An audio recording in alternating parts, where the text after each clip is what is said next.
Life's one big fucking head game. You play with yourself. If you lose, it's because you allow life to get in your fucking head. I'd rather you hate me and get better than like me and stay the same. A lot of us are full of shit. I was one of those people back in the fucking day. And sometimes I'm still full of shit.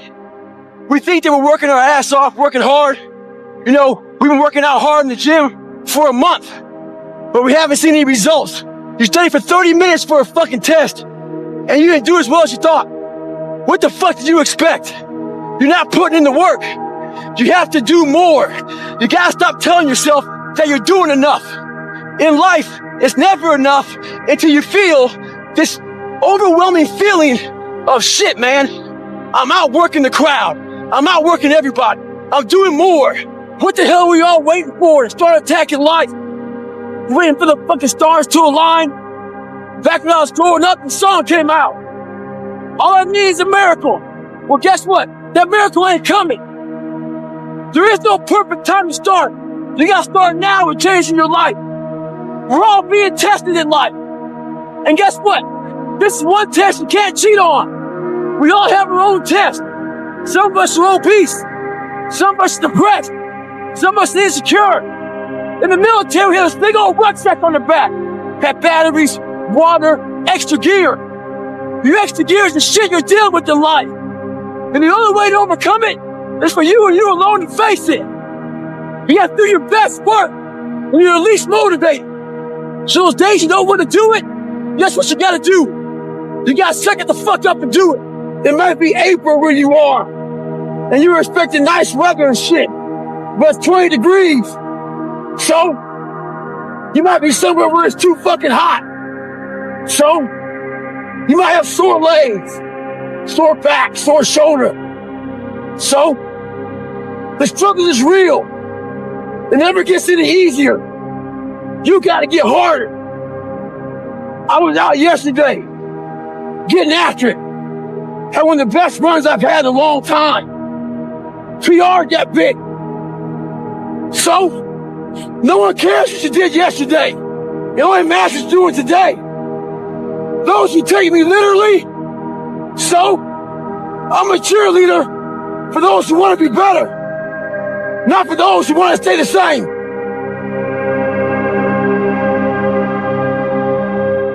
And out of nowhere, I get this text message from Cameron. He's like, hey, are you gonna be in Vegas this weekend?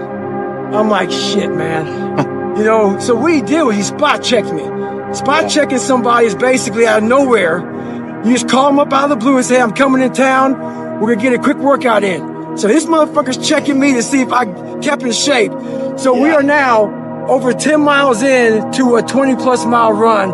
And hey, these are the kind of friends you want. You don't want the friends that, you know, protect you. No. You want the friends that call you the fuck out and say what's going on. Well, as of right now, I've been riding the bike now for 2 hours. I have another hour and 12 minutes left.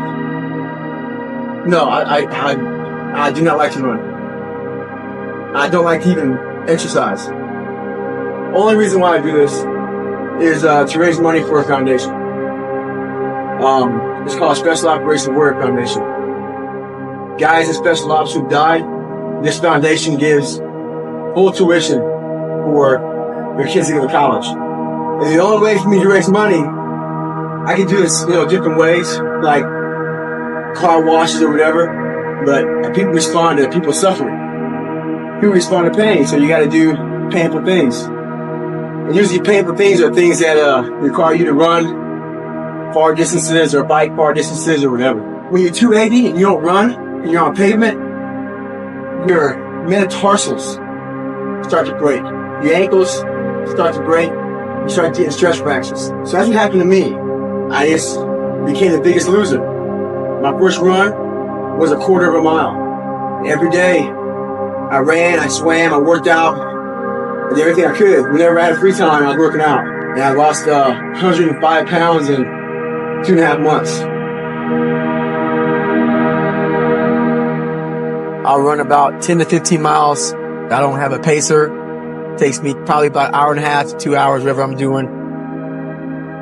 Well, the reason why I chose to do Badwater was I was sitting at home and I Googled the 10 hardest events in the world to do. And Up came the Badwater 135. Me against the elements. It's 120 to 130 degrees, 135 miles across the hottest spot in the world. Like, all you have is you and your thoughts. And it's a long time to think about it. I choose to keep going forward, but you get to a spot in that race where you don't know what to do. And that's when you find out what you're made of. My life doesn't have a finish line. So when I cross the finish line of the Ironman, it doesn't matter, because I know that, 2 or 3 weeks from now, I'll be doing something else to put my body through more pain. I believe, everything I try to do is kind of defined by excellence. But I don't think I ever reach excellence myself, because I have my standards of my life are really high. So I don't think I ever reach it, but I try to every day. There you go. There you go. Energy. Let it out. 7, 8, 9, 10. A machine here. There you go. Nobody works like David in this house. 13. Come on. 14. Come on. 15. Shut that muscle down. 16. Come on. Get it. 17. They don't know me, son. Get it. 18. They don't know me, son. Some SEALs died in Afghanistan, and I just wanted to find a way to raise money for their families. So I found a foundation, and I had to pick something to do. And most SEALs, we don't just go out and sell hot dogs and hamburgers or have a car wash. I had to find something kind of medieval to do. So I Googled the 10 hardest events in the world. That's how I started running. Ever since then, I've been running and trying to test myself. I don't like running at all. I don't like running. I don't like biking. I don't like swimming. But to me, endurance sports is the only way you can really test yourself. I get up real early in the morning, 3 o'clock, and I usually get a run in anywhere from 10 to 15 miles, grab breakfast, bike in 25 miles into work. And at lunchtime, most of the time I run 5 to 6 miles. And around 5:30, I'll bike back home, 25 miles. And then if I get home and I feel good, I'll run again. I know it's not the correct way to train for any event, but it's just how I do. I like testing myself every day. To make it through SEAL training, you don't have to be the best. You just need to be consistent and really mentally tough. And just like with the Ironman, you don't need to be the best biker or the best swimmer or the best runner. You just need to be consistent and, be able to mentally get through all those challenges. I just want to go out here and see what I have against some of the best athletes in the world, because the best athletes in the world are in the Ironman.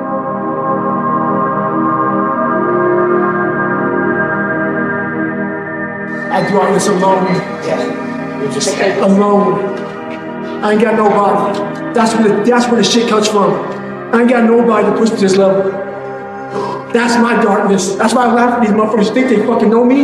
You think you know me? Coming to my dungeon. It's a lonely dungeon because you don't want to do the shit alone. Every day, train this hard by yourself. Come on, man. Yeah. And this is, you see me breathing heavy? Exactly. So imagine the level I go to. That's my everyday life. So I don't just train like an hour or so. I train until something is uncomfortable, and then that's when you know who you are. Throughout the years, I developed a stutter, had a lot of issues with people, social anxiety. I copied all through school. I had learning disability, so I cheated a lot going through school. So my foundation continued to get cracked. And when you get to that point in your life and no one is there to really help you out, you have to figure some things out. So what made me who I am today is basically that cracked foundation and not liking it. So I had to learn how to mend that cracked foundation alone. And what happens is you have to really develop a lot of mental toughness. But to me, mental toughness wasn't enough. I had to really develop a calloused mind. So I had a victim mentality. I was a victim. Everybody messed my life up. My dad, society, my mom, whatever it may be, I was dealt a bad hand. And so it gives you a victim mentality. So I developed a way to get over the victim's mentality. And it was through callousing your mind. So I was literally callousing over the victim's mentality through outworking all my faults. So I developed a work ethic that became known as, what it is now. That's how I got this world toughest man. Because I'm not the best person in the world. I'm not the smartest. I'm not anything. But I learned to outwork everybody around me. And that's how I got to where I'm at today. We live in a society right now where mediocrity is often rewarded. Like, mediocrity is almost the standard. And for me, if you live that way, that's where you could be at. So let's say you have 10 people. You have 10 people and all of them are mediocre. And you beat those 10 people in a race or at work, whatever it may be. You're really still mediocre. What we do in life is we set our standards to everybody else. What we do in life is we look at what someone did before us. We look at a standard. I don't look at anybody's standard. I set my own standard. And how I became this, whatever people call the hardest man on the planet, is I literally set my own standards. I started to reinvent the wheel for myself. I didn't follow the crowd. Whatever the crowd was doing, I didn't follow them. I did what I had to do to get where I had to go. And in doing that, that's where true growth is finding yourself. I'm not trying to be like Michael Jordan or be like Tiger Woods or anybody else. I'm trying to be like David Goggins. And through that, you can find out what you're made of. And you are trying to conquer yourself. And that's how I got this title. You're looking for, is it possible? Can I pull off the impossible? And me watching this film, that's what I saw. So it was a no-name boxer against the best boxer in the world, who was Apollo Creed. And I watched this guy in the ring, who was Rocky, just getting his butt kicked, falling down, getting up. In the 14th round, Apollo is like just killing this guy. But also Apollo's tired. He's extremely tired. But Apollo knocks him down in the 14th round for like the 30th time. And even Rocky's coach, Mickey, is telling Rocky to stay down. And Apollo turns around. He turns around, he thinks that he got this guy. He thinks he beat him. He thinks he finally took this guy out. This guy who's kept coming at him and coming at him and coming at him. Apollo Creed turns around, puts his arms in the air. He turns his back to Rocky, just assuming he's down. I got him.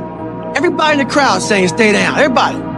This guy is climbing the ropes to get back up. Totally destroyed. Nothing left, but he found something. And this is the thing about it. He found something. Now watch this guy get up. And once he gets up, Apollo Creed turns around and sees this. And the look I saw, most people don't even see this. The look I saw on Apollo Creed's face was this look of total awe of who the hell are you? Who am I fighting? It looked like Apollo Creed's soul left his body. And Rocky got his gloves and motioned him to come on. And Apollo Creed put his head down and shook his head. Why that scene resonates with me so much was I was such in a dungeon in my life, and I felt like I was such in a hole with nowhere to go, with so many issues and so many things to climb over and overcome on my own. I wanted every obstacle and every person that ever doubted me to look like Apollo Creed. I wanted the people, whoever it was, people, obstacles, whatever, to look at me like this guy's going to continue coming after me. I wanted what Rocky had. This ability to keep getting up. I don't care if I win. I don't care if I'm the best. It's not about being the hardest man in the world. I just want to keep coming after you. So through years and years and years of visualizing that scene of that guy just getting up, it's just a movie to some people. But to me, it became what my reality had to become. I had to become that guy who can run on broken legs going through Hell Week, who can endure the most pain, the most suffering. To get where I have to go, I'm going to have to be that guy. And a lot of people will never understand that because a lot of people just don't have that kind of mindset, but we all have it. I came from nothing. But the thing about it is we all have the ability to come from nothing to something. But it takes that kind of spirit. In my whole life, I've been put in struggles. I've put myself in struggles. I've purposely put obstacles in front of me to see how I'm going to feel. Like, for instance, I run 205 miles at one time, nonstop. Do you know what goes through your mind when your goal is to run over 200 miles and you're at mile 100? You're at mile 100. You've run for over 24 hours and your body is broken. You're destroyed. You have nothing left, but you have 100 plus more miles to go. How do you find more? So I developed this thing called the cookie jar. And the cookie jar is a reminder. That's all it is. It's a reminder.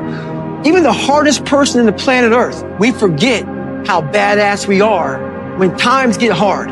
When times get hard, your mind spazzes out. It freaks out, it goes somewhere else. We forget that cookie jar, you gotta take 1 second. Take 1 second, and that cookie jar has all these things in it. All the things you overcame. All the things that you suffered through. All the things that got in your way and you fought through. So you go in your mental cookie jar when you're going through bad times and you want to quit and you want to bail out. You think about it. Okay, David, what did you do? You went through 2 hell weeks. You went through Ranger School. You went through this. You went through that. It's a reminder. It's a reminder that you are that badass. And that's all it is. The cookie jar is you take 1 second when you're in an extreme environment and your mind and your body are saying, we're done. We need to quit. You gotta remind yourself, hang on a second. I've overcome a hell of a lot more than this. And I have the strength to persevere, to move on, to not be mediocre, to not settle for what's in front of me, to overcome the odds. A lot of us in this world have people who say we cannot do something. You can't do it. You're too short. You look a certain way. You act a certain way. You're not smart enough. I hit that roadblock every time. I was 300 pounds. I'll never forget. I was 300 pounds. I went from 175 to 300 pounds, and my goal was to be a Navy SEAL. Impossible goal. And every Navy recruiter that saw me said that, besides one. Every recruiter said, there's no way, man. You're 297 pounds, and you gotta lose so much weight so fast. I talked to one recruiter, and I never getting back in my truck, and he said, you cannot do this. But I got in my truck and I said to myself, what if I could? What if I could pull off this miracle? How will I feel at the very end if I can defy all the odds? The what if mentality is this guy told me I was a 36th African-American Navy SEAL in Navy SEAL history, in over 70 years. This guy told me there's only 35 African-Americans to ever be a Navy SEAL. He was pretty much telling me, you ain't got what it takes. I took that and said, what if I can be the 36th? Versus taking what he said, all the negativity he's putting on me, because he can't imagine himself doing what I'm about to do. So most people who can't imagine it, they reflect. It's like a mirror. They put that right on you. If they can't see themselves doing it, I can't see you doing it. I take that mirror and I totally discard it. And I say, what if I can be the 36th person to ever do it? So I use all their negativity as positivity and fuel to get me to where I need to go. A lot of people call me obsessed. That's fine. I probably am obsessed. When you finally realize, like for me, that humble beginning I had, when you realize that I could have literally given up, and right now at 43, I can still be a 300-pound man spraying for cockroaches. It's truly amazing that a lot of us walk this planet Earth being a fraction of what we're capable of being. I look back on when I was 24 years old, and that could have been my 100%. If I chose to take the path of least resistance, that could have been my 100%. Never knowing that in that 300-pound body, the kid who couldn't read, all this other stuff, 4th grade read level, is now a person that's been through almost every special ops training in the world, has broke several records, and has continued to grow. Once you realize what's on the other side of that, that will keep you, I'm the most driven person in the world.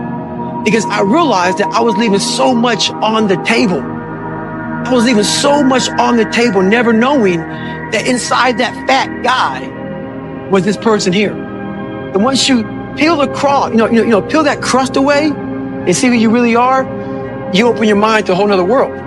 So I've opened my mind up to a whole nother world that most people can't even fathom because they haven't dug deep into their own personal problems.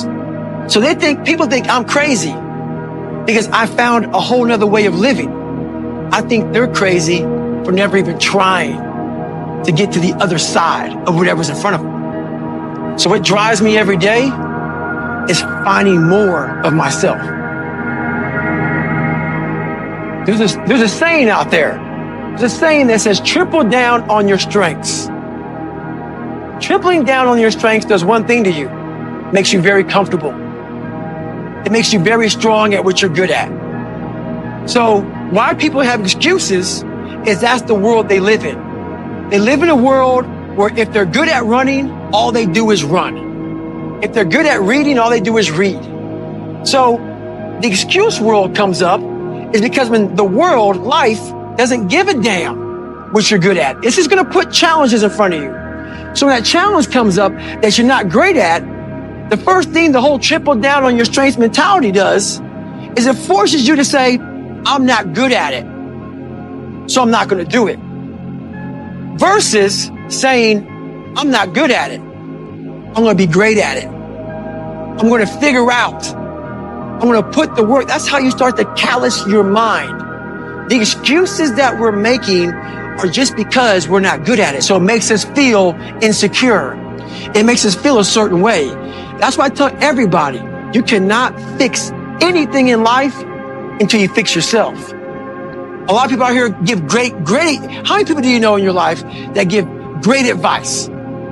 They give the best advice on the planet Earth, but their life's all jacked up. No one looks inside themselves because what they see inside is ugly. It's ugly. It's full of lies. It's full of secrets. It's full of insecurities. Once you dive into that, you have no more excuses because you'll start ripping away those layers of insecurities. Now, the other end of those layers is exactly who you truly are. So do something every day that sucks. Get outside your comfort zone. Triple down on your weaknesses, not your strengths. That's how you grow. That's how you stop making excuses. You have to master your own mind. And once you master your mind, your own mind, everything else is taken care of. So Can't Hurt Me is about life. It's about you. It's about my mentality, but you get to develop your own mentality. So life is full of people who are getting bullied, people who are, once again, insecure, people who are going through problems, a lot of problems. But if you have this mentality that you start to develop of you can't hurt me. When I was going through SEAL training, all the training I went through, it's what you say to yourself on a daily basis. If you say, you can't hurt me, can't hurt me. Every time I got my ass kicked in everything I did, whether it be a fight or a test or going through SEAL training or Ranger school, can't hurt me, can't hurt me, can't hurt me.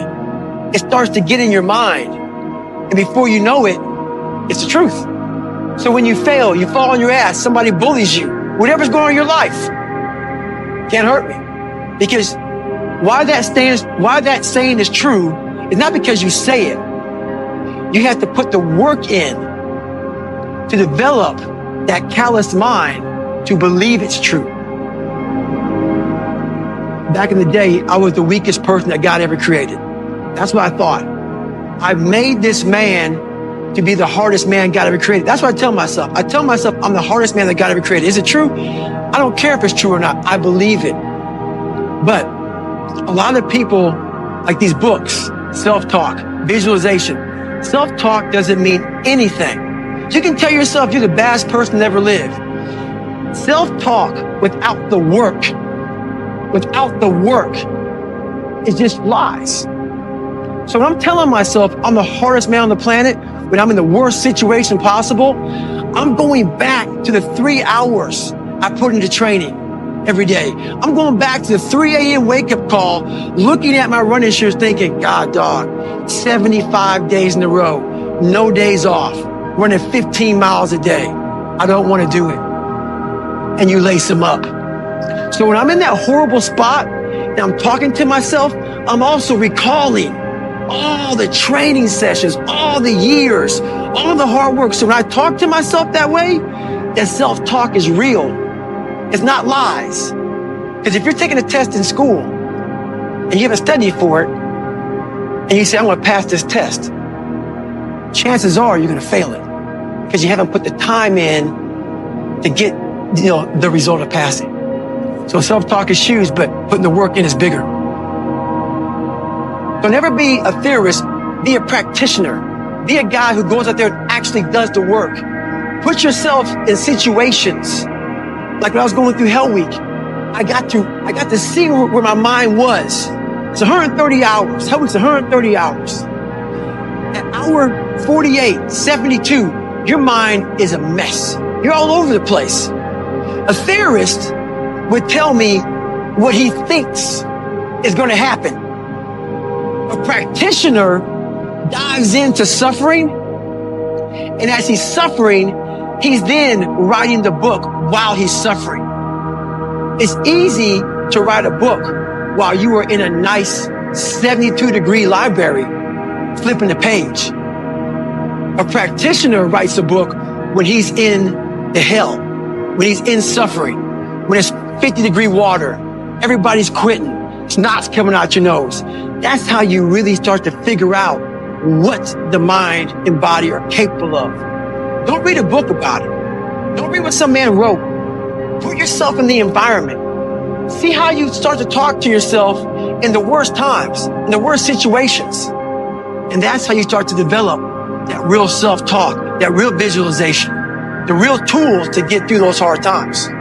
You have to be willing to suffer to get to the other side. And on the other side of suffering is a whole nother world that people have no idea that even exists. Come on. C'est pas. C'est pas. Come on. Come on. Come on. C'est pas. C'est pas. C'est pas. Come on. C'est pas. Come on. I believe in a higher power. Don't know the name, don't know where it's coming from, don't know anything like that. But I believe that this power, and visualize with me real quick. Let's say it's a man up there or a woman, whatever, and they have a chart. And when you're born, they say David Goggins, born February 17th, 1975 at 6 a.m. They write the chart down because they can see everything. They know exactly where you're fucking supposed to be. They know where you're supposed to be. You die, you go to so-called heaven. You arrive at heaven, I'm 300 pounds. I retired as an Ecolab guy, which is okay, just a job, whatever. I go up there and God looks at me and he shows me my chart. And my chart on there says you were supposed to be a Navy SEAL. You're supposed to weigh 185 pounds. You're supposed to be one of the smartest people on the planet, this, all this. You see this. And now you're in heaven, you made it to heaven, but you're like, God, Doug, I was supposed to live that life. I was supposed to live that life. And then you find out that the reason why, because we all think that if we pray on it, if we do this, if we do that, whatever, if we don't work, we just, whatever, it's going to magically happen for us. No, I believe that when I'm all said and done with, my whole job is to outwork the chart. Whatever the fucking chart says about me, the all-knowing power up there, I want to get up there and say, him look at me and say, I know everything. I didn't fucking see this. I didn't fucking see this.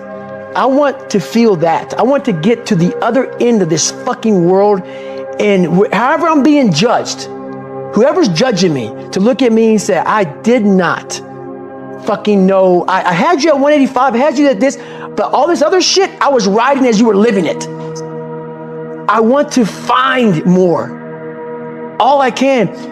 And in that fucking sack of shit, you have to dive in that to find more.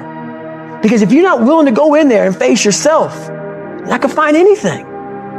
You're gonna live right here on surface, man, right here on surface. So if there is an ending to this world and there is somewhere to go and there's a judgment, you're gonna get there and you might see a chart. And that chart may tell you who the fuck you should have been. And now you get the rest of your life to think about that.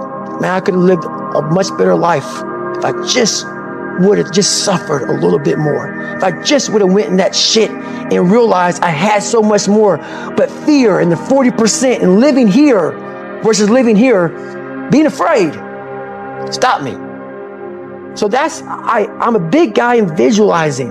I'm a big guy in making a world. It may not exist. To me, it does. To me, it does. And I'm overpowering myself every day.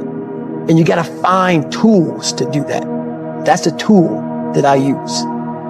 So that's what it's all about. So this thing I had like 40% rule. I was like, when you get to the place you're in right now when you gotta find the other 60%. Because you got that much more left in you. You don't mean to find out right here. You still want to fight. You still want to fight. You still be champ. This is it right here. This is it right here. Like he says, you want to go on your sword, right? On your shield? Let's do it. Come on. Come on, this motherfucker, easy. Keep him on it. Keep him on it. Because if they're hurting, you're hurting, if you are willing to go to another level higher, that's when you break it. So come off it, easy. Resolve. If your road ends, mine begins. Come on. Keep going. Keep going. Keep going. Come off it, easy. Don't come off it, easy. Get me back on it. Get me back on it. Get me back on it. Hit me. A lot of people say teamwork and stuff like that. Teamwork is big. But I learned that you have to be a good individual first. You have to triple down on your weaknesses, because a lot of times, like, you always count on your buddy next to you to help you out. Sometimes that buddy's not going to be there. You got to make sure that you are a jack of all trades and a master of all trades. And that's one thing. You got to have your buddies back. They can have your back, but you got to work on yourself every single day. And that's one thing that the military has to really triple down on. Is something that we're missing nowadays a lot, is that total accountability of every day going back to boot camp in your mind. You may have boot camp sucks. SEAL training sucks. All these things suck, and people are so happy to get out of it. But that's what makes you good, is the military teaches you these great codes, ethics, morals, values. You got to continue to work on those. Like everything, it's a muscle. You stop going to the gym, you stop running, you get weak. The military teaches you these great values of strength and honor and code and all these other things. But what we do is we don't keep up the discipline of all that stuff, and we lose it. So the one thing I learned is to not lose that thing, that boot camp, SEAL training, whatever you go through, whatever your A school is, whatever it is, keep that discipline up. There's so many times in life you don't want to be doing what the you're doing. You can't just quit. Remember this. This isn't a hobby. This isn't a joke. It's a fucking lifestyle. So what you say to yourself is important. There's no coach. There's no trainer to keep you going. It's only you. So think about this. You've been working your whole life to get a seat at the table. The seat at the table is you want to be the best amongst all the best people in your career field. So you finally get that letter. It's steak, lobster. It's a big dinner. Everybody's showing up, dressed to the nines. Make sure you show up soaking wet for getting after it, working out hard. When you think that you are done, you're only 40% into what your body's capable of doing. And that's just the limits that we put on ourselves. You're never going to really know how I feel. I'll never really tell you the truth. I'm always going to feel good. I want to feel and show you no weakness. And I came here looking for some inspiration, and look who I found. So I prioritize trying to win the battle in the morning. So I always win the battle in the morning. So I get up in the morning time. Every morning I go for a run. That's the first thing I do every morning. Haven't taken a day off of running since December 2016. Every day up in the morning. So I also stretch out every day for about 2 to 3 hours. Every day. I've missed 2 days in about 5.5, 6 years. So that's just my routine. And about 4 days a week, I'm in the gym hitting the weights. Because you can't just be a runner. So this is every single day, the monotony of my life. But this is what builds discipline. And not everybody, I'm not telling everybody to do this, but this is my lifestyle. This is how I build self-discipline. I run these races to raise money for fallen soldiers' kids to go to college. But there's also another reason why I do it. I like to see what I'm made of, see exactly if there is a limit to the human soul. Before I start a race, I actually imagine myself going through all my little checkpoints. I'm imagining all these different emotions and things I'm going to go through. So when it happens, it just flows. All this imagery is so important in life. If you can see yourself doing something, you can do it. If you can't see yourself doing it, usually you can't achieve it.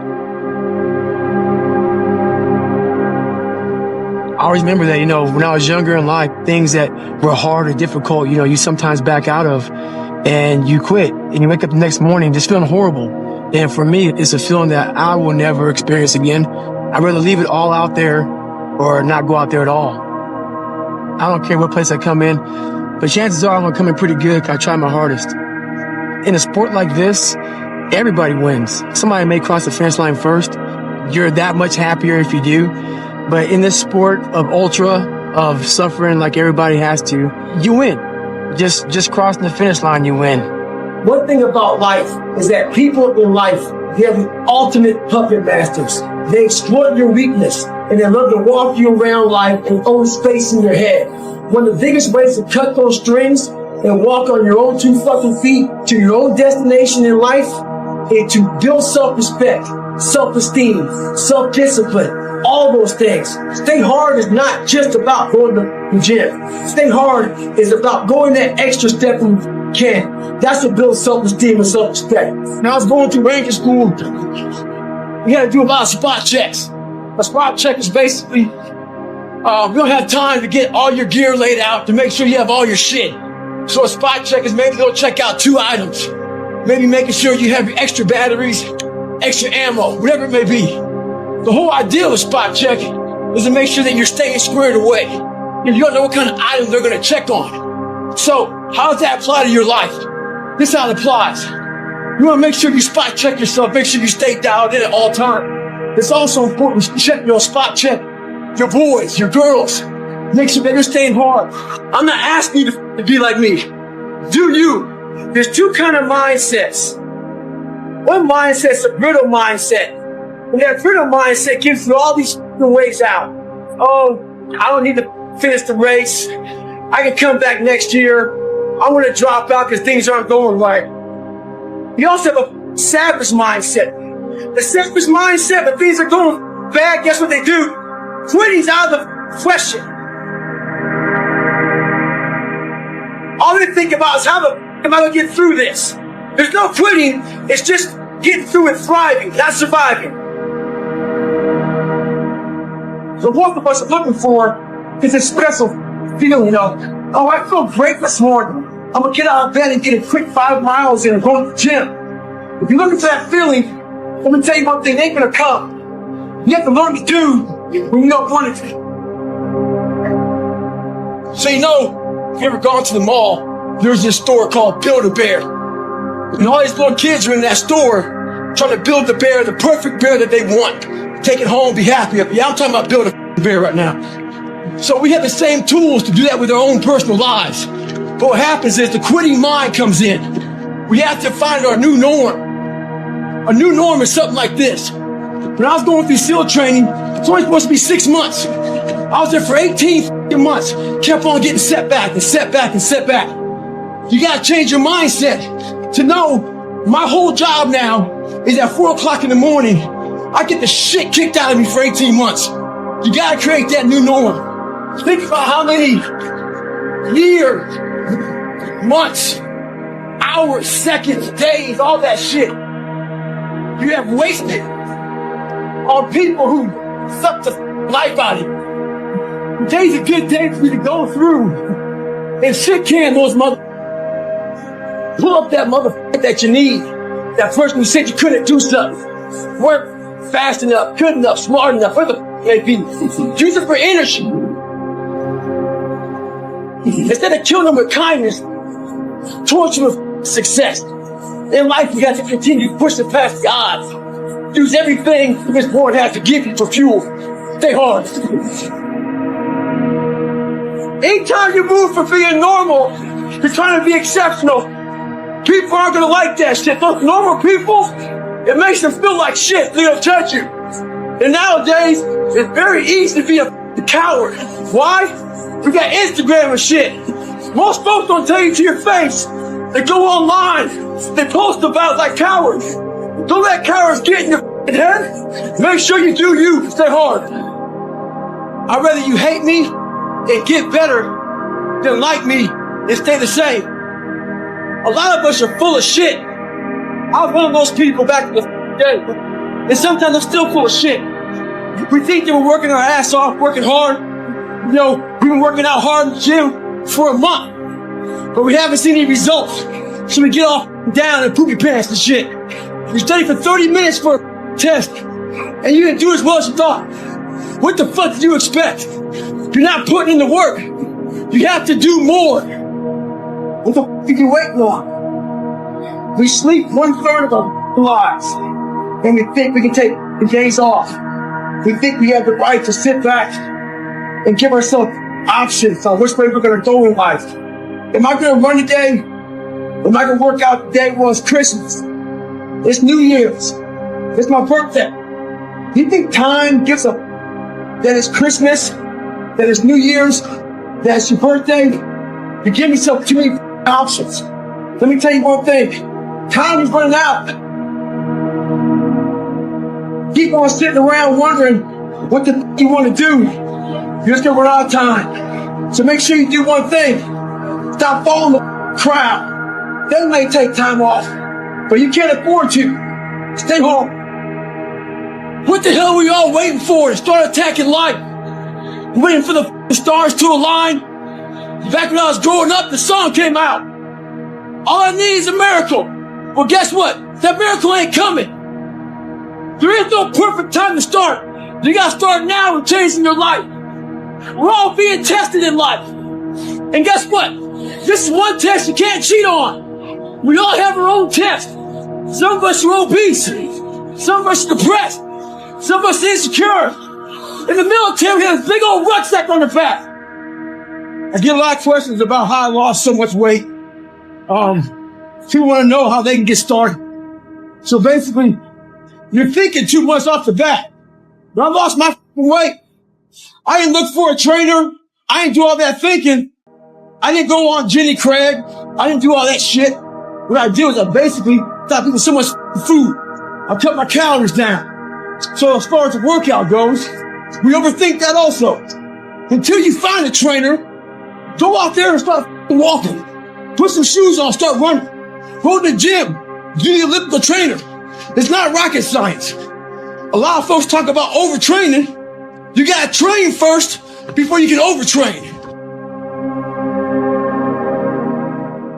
So I had a Q&A this weekend. This one guy there was super frustrated. I gained 20 pounds. I can't find my why. I can't find my purpose. I can't find motivation. Can't find a gym. He went on and on. So I said, hey, okay, relax. Just relax. Can you find your balls? Once you locate those, I need you to grab them. After you grab them, I need you to go find some shoes. You got some shoes, you can go walk. You can go run. As far as the gym you can't find, do you have a floor where you live? Do some fucking push-ups. Do some sit-ups. We're waiting to find purpose. We're waiting to find why. We're waiting to find all this shit before we start. The thing about it is this. Start now. So when you find your fucking purpose, you find your why, you can get after it. Stay hard. That's where I started learning that life is one big psychological warfare that you play on yourself. You play on yourself, man. The most important conversation I ever had is with myself. And the shit I was telling myself was so fucked up. It was so wrong. It was so misguided. And it started to be what you say to yourself every single day. And I started creating a whole nother warfare. A whole nother battle started becoming. I was like, oh, hang on a second, Goggins. You have these tools. You have these tools. Your life was basically the perfect grounds for training for where you need to go in your life. All the beatings, all the bullying, all the, you going through learning disabilities, all the struggles. It was the absolute perfect training ground for you to go to where you need to go. And that's how I started looking at my life versus woe is me, poopy pants, kick a rock down the street mentality. It was, God just hooked you right the fuck up. He hooked you right up, man, with the perfect place. You were training for the first 18, 19, 20, you were training for this stuff, man. You had the advantage of everybody else versus, my God, they're so above me. They came from a great family. Mom and dad love them. They didn't have to learn, they didn't stutter, they didn't struggle. No, man, your struggle is what made you who you are now. So I started flipping this into a whole different, I started being a master of what I was scared of. I was scared of my mind. And I became literally a master of that mind. And that's what from now on, it sets me apart from most people. I started diving into that. The one thing that made me who I am today is being vulnerable. It's breaking myself down to the absolute rock bottom and being able to tell people who I am. And that's how I fixed it. Literally, being able to look somebody in the eye and say, you know what, man, I have a whole bunch of character problems, character flaws. I've lied about this. I've cheated here. I'm insecure here. This isn't the real me. I lied to you about that. I wanted your acceptance in life. All those things happen. But the thing about it is that we get judged so quickly by who we are. We don't know. We don't go to where it happened. You know, life created this person, me. Life created me to be this fucked up person that I was back in the day. And I had to realize, man, that's okay, man. It's not my fault. Now I gotta go back and fix this shit though. Mm-hmm. So a lot of this isn't your fault, why you do some things you do, why you feel the way you feel. But no one's coming back to save your ass. You have to go back to where the shit started, wherever that place is for everybody, and have the courage to go back there and start fixing what broke you. Mm-hmm. And that's when I was like, hey, I'm fucked up. I'm gonna go back and fix it. 16. Come on. Get it. 17. They don't know me, son. Get it. 18. They don't know me, son. Get it. 19. They don't know me, son. Yeah. 20. You got some more in you. Yeah. 21. Yeah. Get it again. Come on. We want to see it. Good. 22. Who's gonna carry the boats and the logs? That's you, buddy. Come on. 23. Come on. 24. One more, David. Who's one more? gonna carry the boats? You're gonna do it. You're gonna do it. You're gonna do it. You did it. Yeah. My motto is show no weakness at the start line and in between like miles 60, 70, 80, and 150 when I cross the finish line. I don't look pretty much the same. I'd much rather, fool the competition and go out there and they're like, man, Goggins looks so strong. But inside, I'm just broke down. In a race that's so long, you hit several walls. And every time you hit a wall, it's a big deciding factor in that race or in your life if you're not running. And you have a decision to make. Either you can stop at that wall or you can go parallel left or parallel right. You're looking for that door. And when you get to the door, you have another decision to make. Should I open it or should I keep it closed? If you keep it closed, you made the decision to quit. If you open that door, you made a decision to carry on and continue on with your journey or your mission, wherever you're on. And I always open that door because once you open the door and you go through it, your mind resets and it gets you a few more miles. I can't even describe it to you how you feel when you know you're going to complete the hardest thing you've ever done in your life. But the second you realize you're not going to give up, your body gets back in tune again and you're ready to go. I have those mental blocks all through the race, but that's when I smile too. I signed up for that race to see what kind of decision I'm going to make. And that's why I do it. And usually it's the decision to keep on going forward. I have to experience life, and that's how I experience life.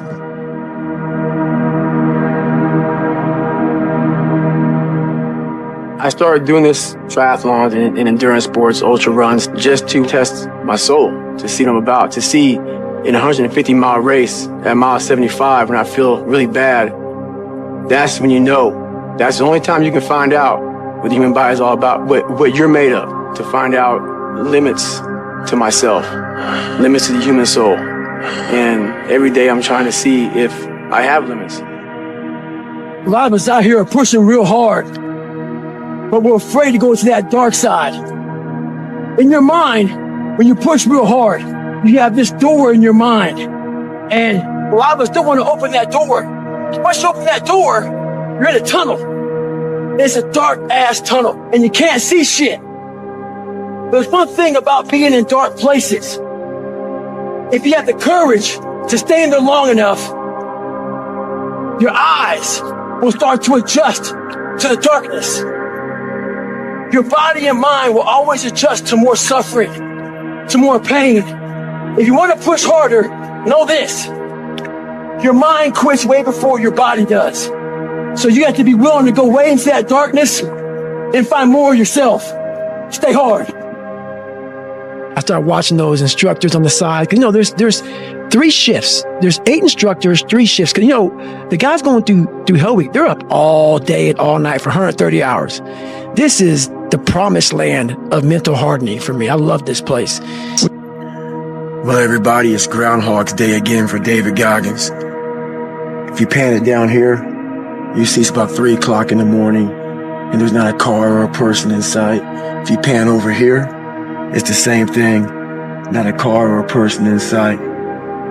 People want to know where I find my strength at, where I get my strength. I get it from a lot of places, but right now, this morning, I'm getting it from, there's not a motherfucker that's up.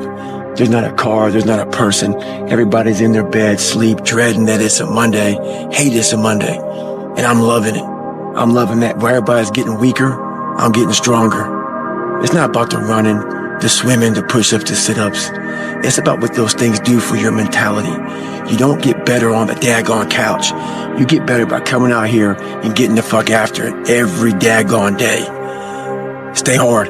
When you grow up weak and you start to master your mind, because my whole thing is whenever I'm weak at something, whenever I'm scared of something, I master it.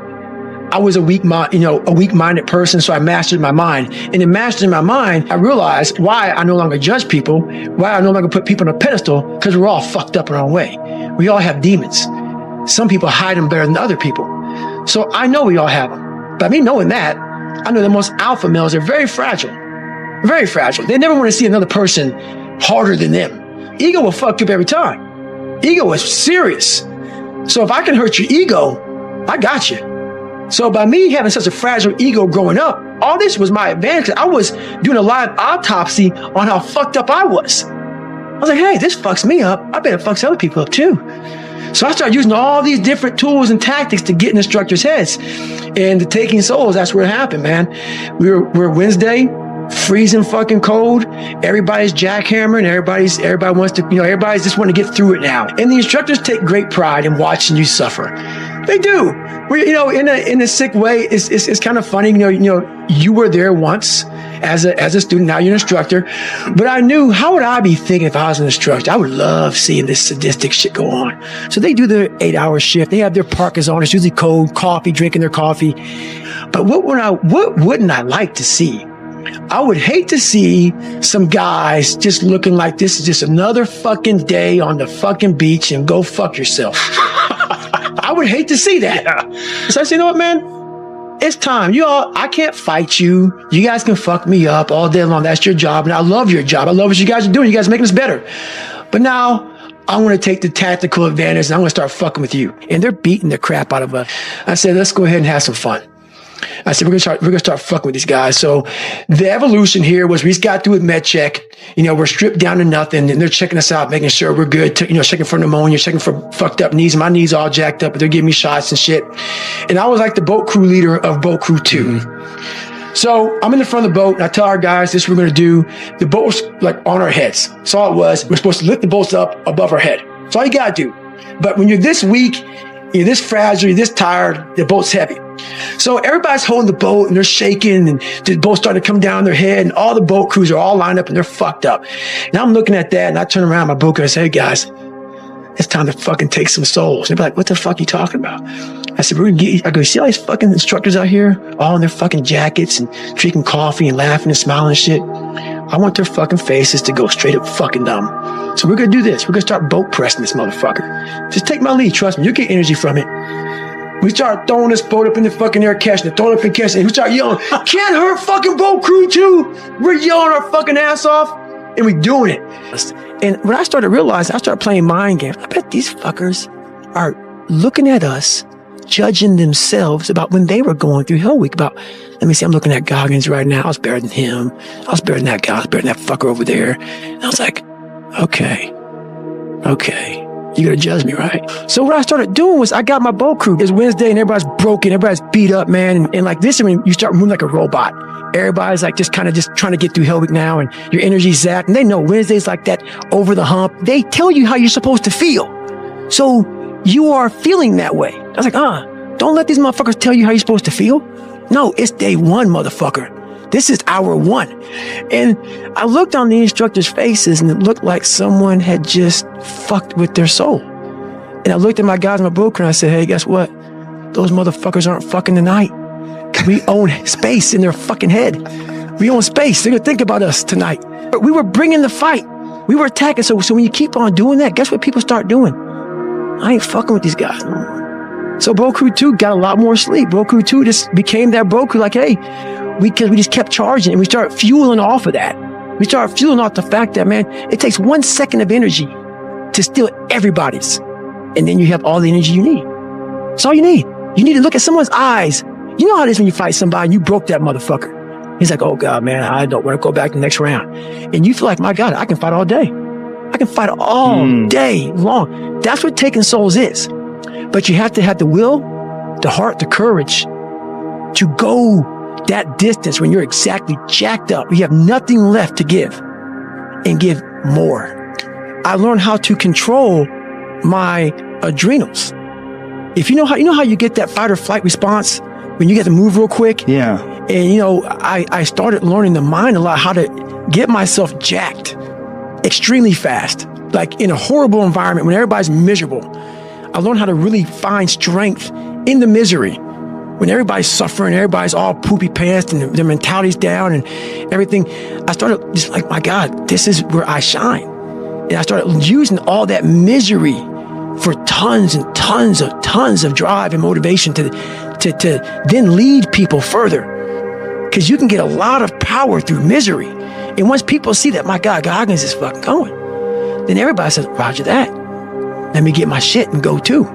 So I started realizing that if you can just find strength just a little bit longer, you will have a crew of people following you along the way. The mind has a governor, like a car.